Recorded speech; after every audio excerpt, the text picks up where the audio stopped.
Legend of Abraham Lincoln, Vampire Hunter. An alternate history tale of shadows and steel.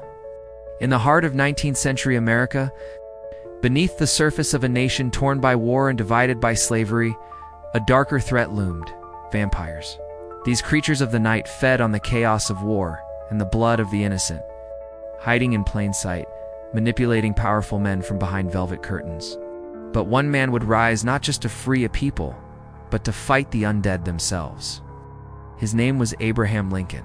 Abraham Lincoln was only a boy when he first encountered the darkness. One night, his mother, Nancy Hanks Lincoln, fell terribly ill. The doctors claimed it was milk sickness. But young Abraham knew better. He had seen a pale man with sharp teeth visit their home in the dead of night. His mother died, but her whispered warning never left him. "They walk among us, Abe, shadows with teeth." Haunted by her death and hungry for justice, Lincoln grew into a tall, strong man with a brilliant mind and a secret resolve to hunt those who murdered his mother.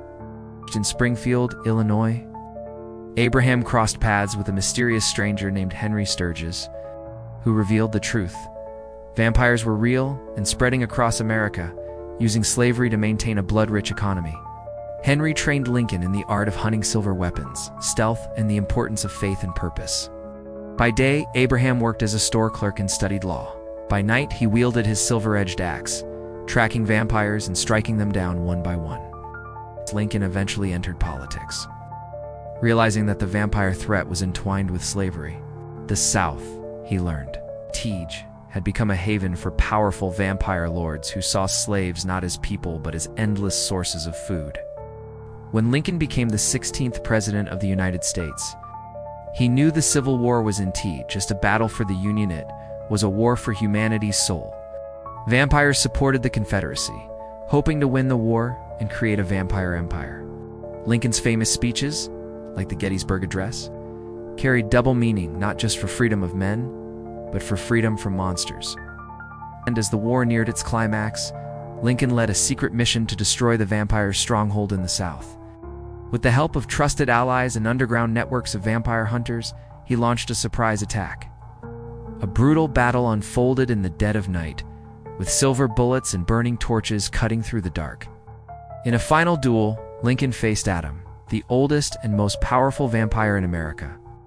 Wounded and exhausted, Lincoln fought with unwavering strength and beheaded the vampire with his silver axe, ending the centuries-old reign of blood. History tells us that Abraham Lincoln was assassinated in 1865 by John Wilkes Booth, but some say said Booth was no mere actor. He was a vampire agent sent to silence the greatest hunter the world had ever known. And while Lincoln died a martyr, others whisper he did not die at all, that he lives in shadow, watching, protecting, waiting for the undead to rise again. Abraham Lincoln. Vampire Hunter is not just a legend of alternate history, it is a myth of justice. It's a sacrifice in the eternal battle between light and darkness. The end.